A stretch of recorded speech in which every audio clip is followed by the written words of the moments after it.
Halo semuanya, pada kesempatan kali ini kita akan membahas mengenai pelanggaran hak cipta pada media digital. Seperti yang kita tahu, pada era teknologi informasi yang berkembang dengan sangat cepat, kita mau nggak mau harus berdampingan dengan media digital.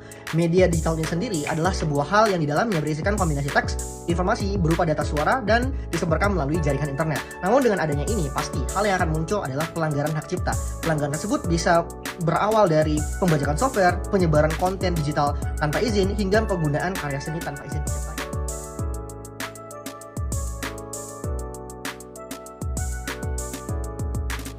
Bagian pertama adalah apa itu hak cipta dari aspek hukum.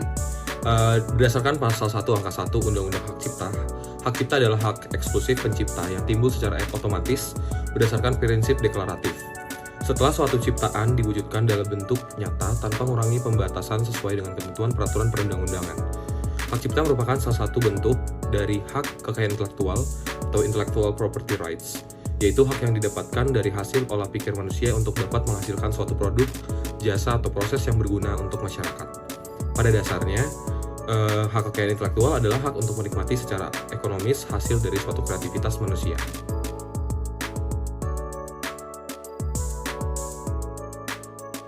Hak cipta sendiri merupakan konsep yang masih belum umum dipahami oleh masyarakat. Masih banyak sekali pelanggaran hak cipta yang dilakukan oleh masyarakat. Padahal pencipta dari sebuah karya memiliki hak ekonomi dan hak moral yang harus dilindungi oleh Undang-Undang Hak Cipta. Sebagai contoh, baru beberapa saat yang lalu, penulis novel terkenal bernama J.S. Hayren mendapati salah satu penggemarnya membeli buku bajakan saat ia sedang melakukan sesi tanda tangan.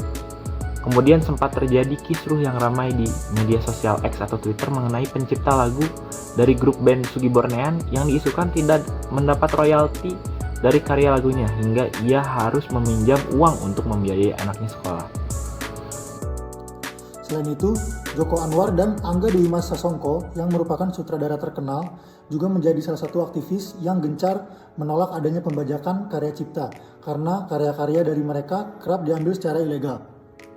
Secara data, Lembaga Masyarakat Indonesia Anti Pemalsuan yang bekerjasama dengan Universitas Pelita Harapan menyampaikan bahwa kerugian ekonomi yang disebabkan banyaknya peredaran produk palsu di Indonesia mencapai hingga 967 miliar dan juga mengurangi lebih dari 2 juta lapangan pekerjaan dengan 84% adalah produk digital.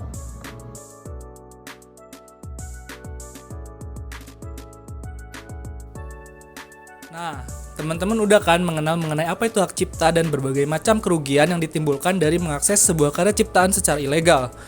Sebenarnya, teman-teman boleh saja mengakses, menggunakan, serta memanfaatkan sebuah karya tanpa melanggar hak cipta. Tapi yang perlu diingat, terdapat pembatasan-pembatasan yang sangat ketat. Secara hukum, hak cipta di Indonesia mengenal doktrin yang bernama fair use, yang merupakan pembatasan pelanggaran hak cipta, di mana seseorang boleh saja menggunakan karya yang dilindungi tanpa memerlukan izin dari pemegang hak cipta untuk tujuan yang terbatas dan transformatif.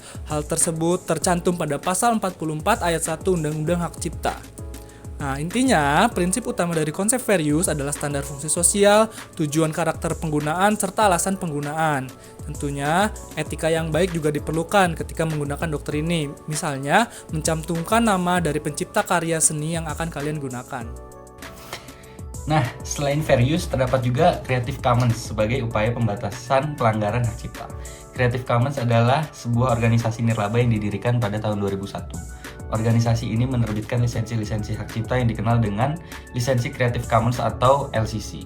Lisensi Creative Commons sendiri berlaku di Indonesia didasari dengan Undang-Undang Nomor 28 Tahun 2014 tentang Hak Cipta. Berdasarkan pasal 1 angka 20 Ketentuan Umum UU HC 2014, lisensi hak cipta adalah izin tertulis yang diberikan oleh pemegang hak cipta atau pemilik hak terkait kepada pihak lain untuk melaksanakan hak ekonomi atas ciptaannya atau produk hak terkait dengan syarat tertentu. Singkatnya adalah izin tersebut menyatakan apa yang boleh dan tidak boleh dilakukan oleh pengguna ciptaan terhadap suatu ciptaan. Kemudian Creative Commons sendiri mempunyai 6 lisensi utama, yakni Attribution, Attribution Share Alike, Attribution No Derivatives, Attribution Non-Commercial, Attribution Non-Commercial Share Alike, dan yang terakhir adalah Attribution Non-Commercial No Derivatives.